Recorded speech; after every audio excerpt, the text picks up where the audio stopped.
मोरे अंगना कोठ धान रे।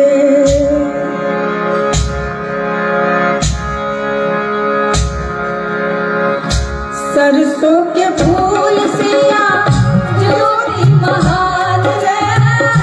देसी फूल रंग दुल्हा सुहान रे। देसी फूल रंग दुल्हा सुहान रे। देसी फूल सरसों के फूल सिया जोड़ी महान रे।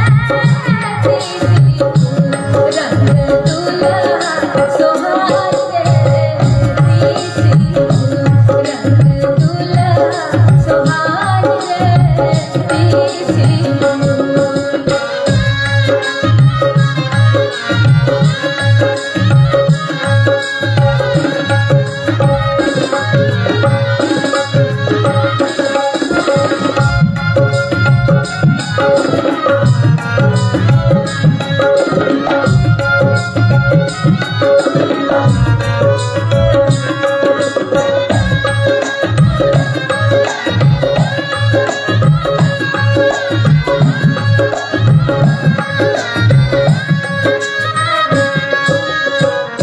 परम स्वतंत्र प्रभु जानत जहान रे।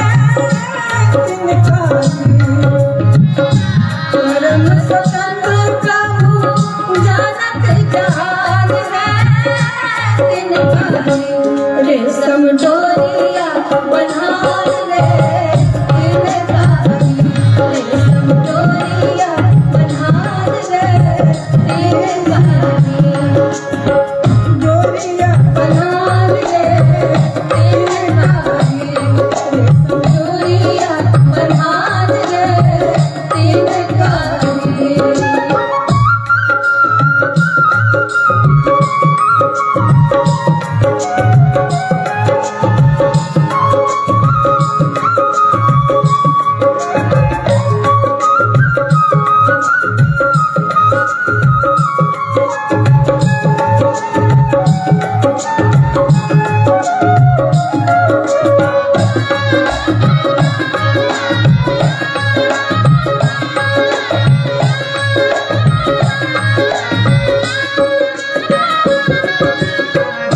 जग भर रहलै अन्हरिया मसान है। मोरे जग भर रहलै अन्हरिया मसान है। मोरे उगले चारू चारी चाँद है। मोरे अंगना उगले चारू चारी चाँद है। मोरे अंगना उगले चारू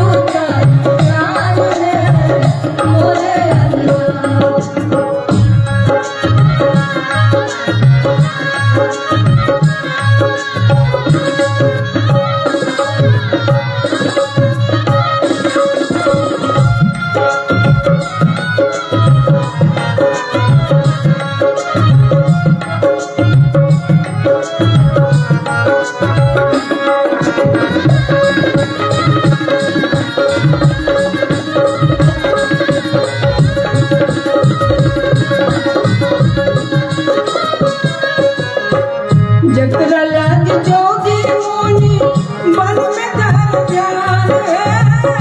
कोई प्रभु जकरा लाग जोगी मुनि बन में धर ध्यान है। कोई प्रभु मोरा अंगना टूटे धान है। कोई प्रभु मोरा अंगना टूटे धान है। कोई प्रभु मोरा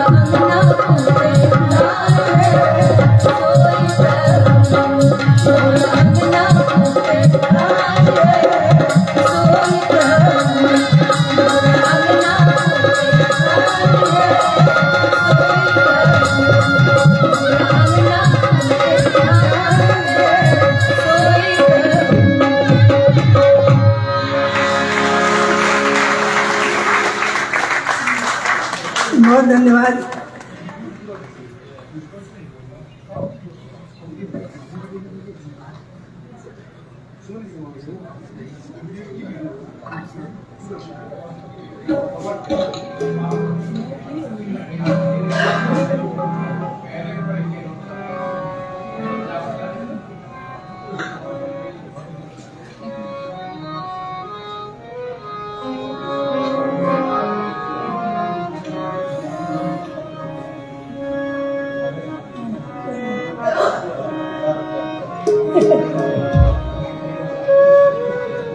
यहाँ के बाद पता नहीं बज्जिका में ही स्नेहलता जी की एक रचना।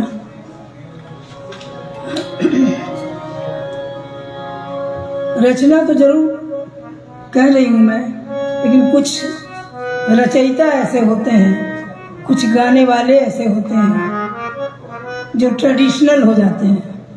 लिखा तो है स्नेहलता जी ने, लेकिन ये कण कण में व्याप्त है। ऐसे गीत हैं उनके जो लिखे हुए संस्कार गीत हैं, उसी में से एक ये परिछन का गीत।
सिया जी कूदरी संग नेरिया जुरनवाना दिया बस गेल सखी स्नेह के जीवन वाला दिया बस गेल सखी स्नेह के जीवन वाला दिया बस गेल सखी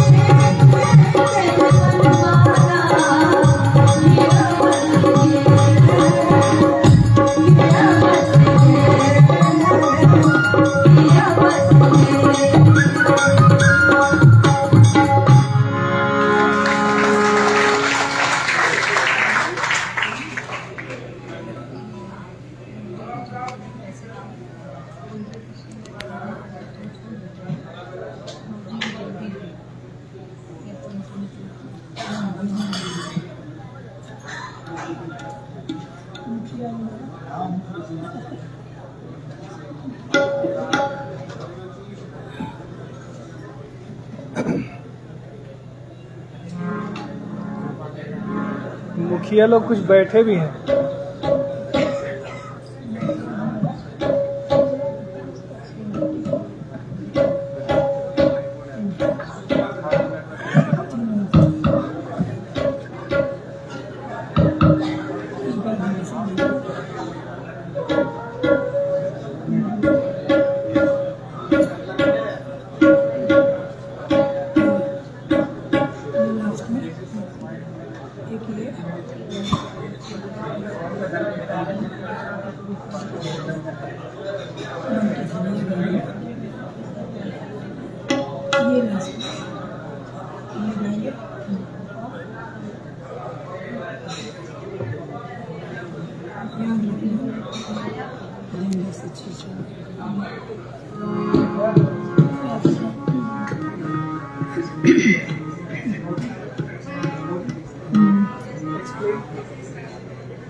मेरा ससुराल बेगूसराय जिला हुआ और वहाँ की बोली कोई सानी नहीं रखती है। वहाँ की बोली मतलब भोजपुरी और अंगिका मैथिली ये सब मिला के अंगिका जैसी है। तो एक गीत है जिसमें ये वर्णन है गाँव का स्मरण करें। एक समय में अब का मैं नहीं जान रही हूँ, अभी मैं रह नहीं रही हूँ, मगर एक बात है मुखिया जी के यहाँ जब आटा चावल या जब सरकारी दुकानों में जो मिलता था राशन उसी पर ये गीत है। क्या तकलीफ है जो जाते हैं राशन लेने के लिए तो उनको क्या तकलीफ हो रही है, ये उसी का वर्णन है। आप स्वयं ही देखेंगे इस गीत में कि इस गीत में उस तरह का ही वर्णन है और शब्दों को गौर कीजिएगा। ननद कह रही है अपनी भाभी से,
ग्राम सेवक सरपंचों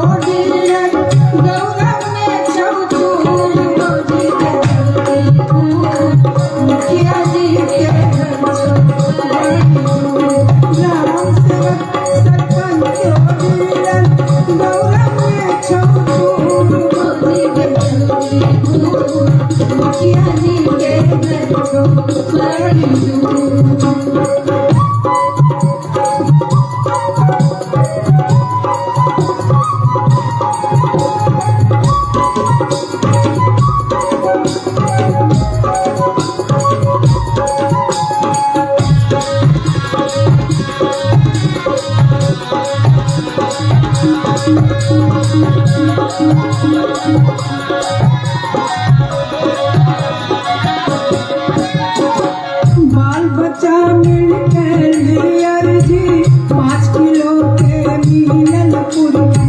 बाल बच्चा मिलकर लियर जी 5 किलो के मिलल पुरजी। मुश्किल भोजन गेहूं के मंडा जंगा से छी सबूर। भौजी बेटौरी दूर, मुखिया जी के बड़ी दूर। ग्राम सेवक सरपंचोरी गौरव में चौधूर। भौजी बेटौरी दूर, मुखिया जी के बड़ी दूर।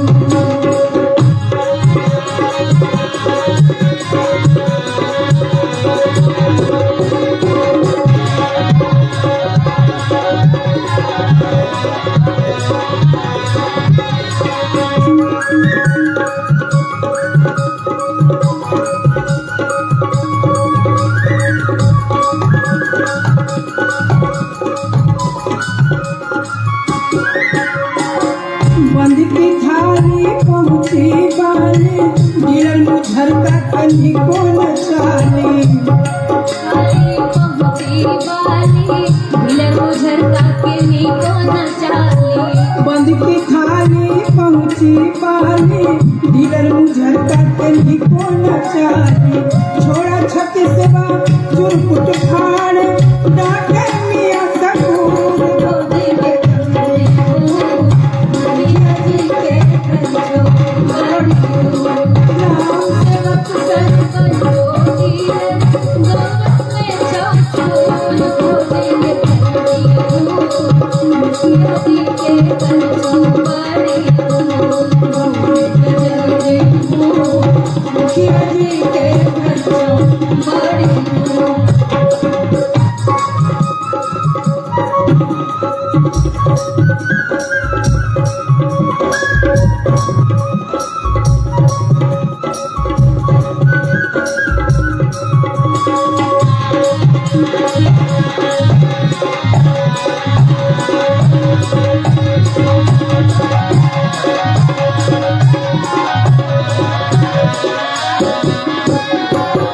बेटी पुत हो बुढ़िया नानी बेटी पुत हो बुढ़िया नानी मुखिया समझे नौरी बानी। पंडित पुरोहित बड़का घराना में बोला मंजूर। भौजी बेटौरी दूर, मुखिया जी के बड़ी दूर। भौजी बेटौरी दूर, मुखिया जी के बड़ी दूर। ग्राम सेवक सरपंचोरी गौरव में चौधूर। भौजी बेटौरी दूर, मुखिया जी के बड़ी